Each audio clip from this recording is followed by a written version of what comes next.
Ассалаумағалейкум, құрметті көрермен. Біз Астана қаласындағы халықаралық әуежайдамыз. Санаулы секундтардан кейін күні кеше ғана әлемдік бәйгеде әйгілі болған Кабир ханның иесі Тілек ағамыз келе жатыр.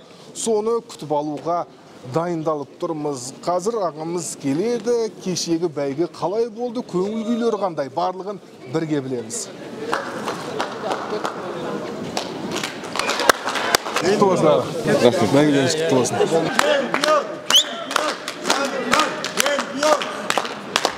Тілек аға, тағы да құтты болсын бәйгелеріңіз. Енді бүкіл әлемді Қазақстанға тағы бір қараттыңыздар. Әсіресе Патрик Шабандоздың үстіндегі киімге дейін керемет шықты. Қазақстан деген жазуымен, Каз деген.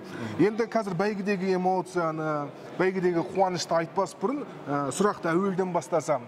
Енді маған белгілі, бірақ Кабир ханды сіз қай жерден сатып алдыңыз және не үшін таңдауыңыз Кабир ханға түсті? Және атын өзіңіз қойдыңыз ба? Былай айтқанда, Кабир хан деген ол атты мен мына Қазақстан ат бәйгеден сатып алдым. Ол кісі Алматыда 2 жасында. Ол бірінші Қазақстанға келгенде сол Жанат деген кісі ол Америка аукционынан сатып алды. 2 жасында сондай маған сізге келді, е? Келді. Содан кейін маған мен келісіп, оны сатып алдым. Бағасы қанша болды? Бағасы ол құпия. Құпия болып қалады, е? Қалсын. Ал аукциондағы бағасы қанша болған? $12,500. $12,500. Жақсы, Кабир хан деп атын сіз қойдыңыз ба? Жоқ, Кабир хан деген, ол мен атын қалдырдым. Ол Жанат деген есі қалдырды, қойды. Содан кейін мен енді есі Кабир хан деген ол әдемі ат қой, айтқанда. Хан, величие дейді, орысша айтқанда. Иә. Енді сатып алдыңыз, қателеспесем, сіз қостыңыз ба Алматыдағы ипподромда бәйгеге? Жоқ, Алматыда ол Жанат деген есі қосты. Сіз сатып алып Ресейге апардыңыз? Ресейге. Мен оны біріншіден 2 жасында Дубайға алып кетім деді. Сосын реті түсіп, Шауиев деген, Арслангерей Шауиев деген Европада атақты тренер болған, 32 жыл қызмет істеген бапкер. Сол Ресейге қайтып келді. Өзі Ноғай, ұлты Ноғай. Сонымен сәт түсіп, екеуміз келісіп, шешім келдік. Айтады, маған алып кел, бірінші кірт Ресейде көрейік. Енді бізді қазақ деген күйдемізді соғамыз ғой.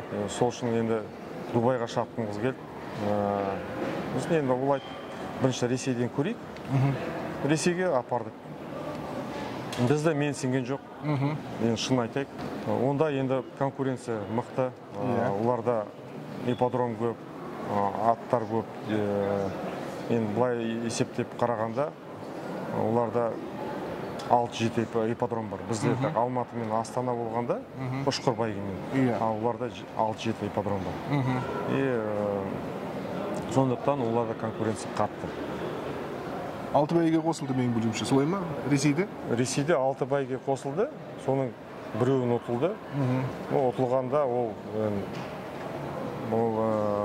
нюанстар бар енді.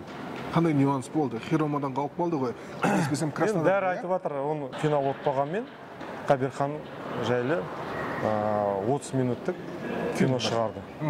Мен оны менен рұқсат сұрады. Неге Хироманы түсірмейсіз?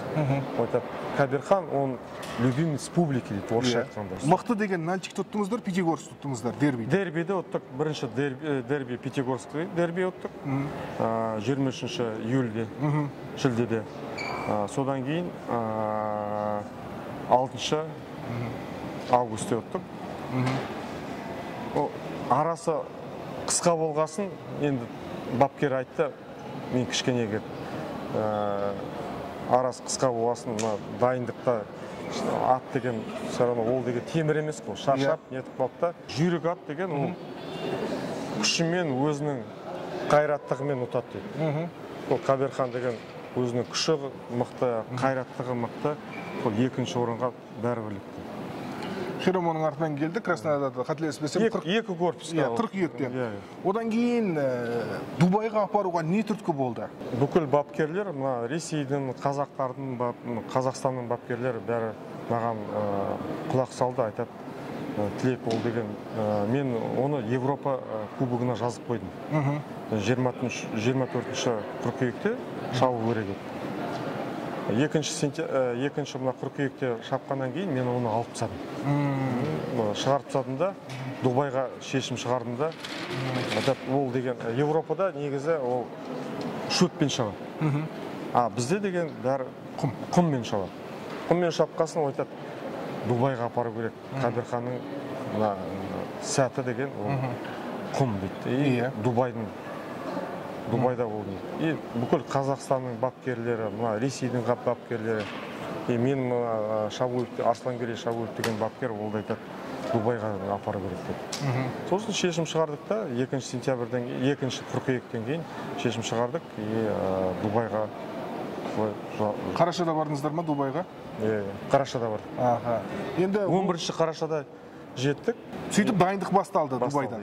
Енді жаттықтырушы мен шабандозды өздеріңіз таңдадыңыздар ма, жоқ әлде біреу кеңес берді ма? Осы Уотсон деген мырза болсын, болмаса Патрик шапсын деген секілді. Патрик Добс қой шабандозы? Даг Уотсон деген ол атақты бапкер. Ол ақш мемлекетінің бапкері. Дубайда 30 жыл бапкер болып жүр. Ол сезон ғой, қаршаның 11-нен бастап, марттың аяғына дейін сезон болады. Скаковой сезон деп айтады ғой, орысша айтқанда. Соған дейін ол 30 жыл болды, бапкер болып, сол Дубайда. Даг Уотсон ол ең әлемге әйгілі бапкерлердің бірі. Таңдауды сіздер жасадыңыздар ма, біреу кеңес берді ма? Ол бірінші бапкерлер қарайды, бірінші видеоларын жібердік. Видеоларын қаратта, оның әкесі Калифорния Хром Дубай чемпионы болды. Оны қаратта, былай айтқанда экстерьермен, мына немен айтады, орысша айтқанда стиль победы ұқсайды. Ол айтты, окей дейді. Сразу айт, все келісті, әкеле берді. Тілек, все әкеле берді. Мен все әкеле берді. Әкелгеннен кейін көрді, бір 10 күннен кейін айтты, ұнады, все бәрі жақсы. Солай келістік. Мына шабандоста ол өзі таңдады. Ол өзінің штатный шабандосы. Былай айтқанда бірінші орында тұрған. Патрик Добс деген. Патрик Добс. Қымбатты көрермен, әкесін айтып өтті. Қазір ғана Кабирханның Калифорния Хром 2016 жылы сол Дубай Кап бәйгесіне қатысып, дәл осы Кабирханның шақырымы 2 километрге шауып, бас жүлдені ұтып алған еді сол кезде. 2016 жылғы. 2015 жылғы ол екінші орын болды. 2016 жылғы ол бірінші орын болды. Скаковой карьера айтады ғой, орысша айтқанда. Ол мына скаковой карьерада 14 миллион ақш доллар ұтқан. Қазір ол орысша айтқанда производитель дейді ғой. Айғыр болып тұр. Айғыр болып тұр. Ол Жапон халқында. Жақсы, түсінікті болды. Енді Калифорния Хромға қатты ұқсайды Кабирхан. Шабысы да, экстерьермен қатты ұқсайды. Енді 2016 жылғы әкесінің бәйгесімен кешегі өзінің бәйгесін салыстырып отырсақ та ұқсастық бар. 2016-та Калифорния Хромда 3-4 болып келе жатты. Соңғы бір 500 метр қалған кезде алдыға шыққан еді. Кабирхан да кеше дәл солай өнер көрсетті. 2 минут 5 секундта өтті. 2016 жылы әкесі 2-де 1-ге өткен. 2 минут 1 секунд. Әкесінің рекордын жаңартуға мүмкіндігі бар ма Кабирханның? Әрине бар. Қазір ол деген 4 ай шапқан жоқ қой. Айтады, орысша айтқанда пробивка дейді. Ол пробивка. Қазір ол мен бүгін таңда Кабирханды көрдім өзім. Сосын Даг Уотсонмен бапкермен сөйлестім. Ол айтады, бәрі жақсы, денсаулығы бәрі нормально. Сәрсенбі күні хабарласамыз, айтам деді, 26 қаңтарда соған мүмкіндік болса, соған жазым келеді дейді. Онда бірінші группаның жарысы болады. Онда ең мықты аттар жиналады. Мына жарыста 12 қаңтарда былай айтқанда орташа, төмен емес, но орташа аттар қатысты. Но рейтинг бойынша Кабирхан 11-ші болып тұр. 15 аттың ішінде 11-ші болып, 3 ат денсаулық бойынша шығып қалды. Соның өзінде ол 11-ші болып тұр. 11-ші аттың ішінде букмекерлер қарап, олар деген галоп дейді ғой, орысша галопты қарайды, соның бәрін қарап, эксперимент жасап, соны нетіп тұрған. Олар қалай есеп? Бүкіл дүние жүзінде айтады ғой, международный стандарт бойынша қай жерде туады, сол мемлекет жазады. Қол тума болса, біздің Қазақстанда, онда Қазақстан деп жазады. Америкада туған боласын, Америкада. Иесі менің жазады. Тілек Мұхаммедқалиев деп жазды. Енді киімді де қатырыпсыздар. Патрик үстіндегі киім Қазақстанның түстері. Көк пен сары. Біздің туымыздың түсі. Қаз деп жаздым мен Қазақстанды. Керемет, көзге ыстық көрінді. Енді бәйге келейікші. 6-шы турында шапты. 6-шы турында шапты. Боксқа 13 ат кірді. Енді бәріміз бақылап тұрдық қой. Енді Кабирхан шыққаннан бастап тақым қысып тұрдық, қалай болады екен деп.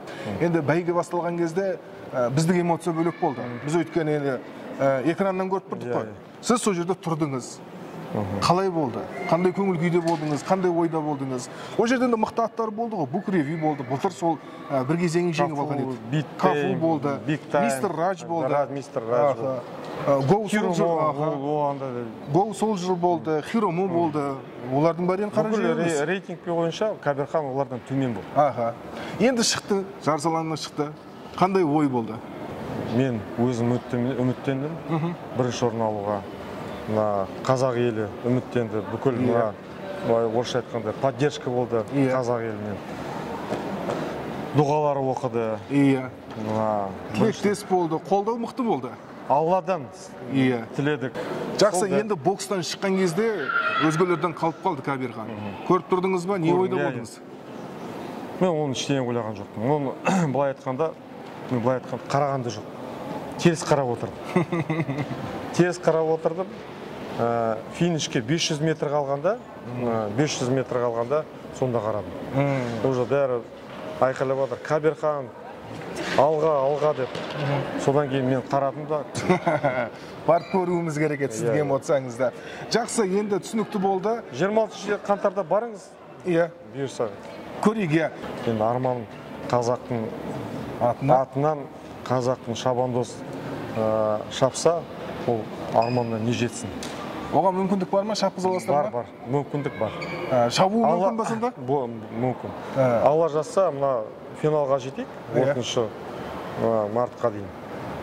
Ондай болса, мен соған жоспарлаймын. Бауыржан айтады, қарсы емеспін дейді.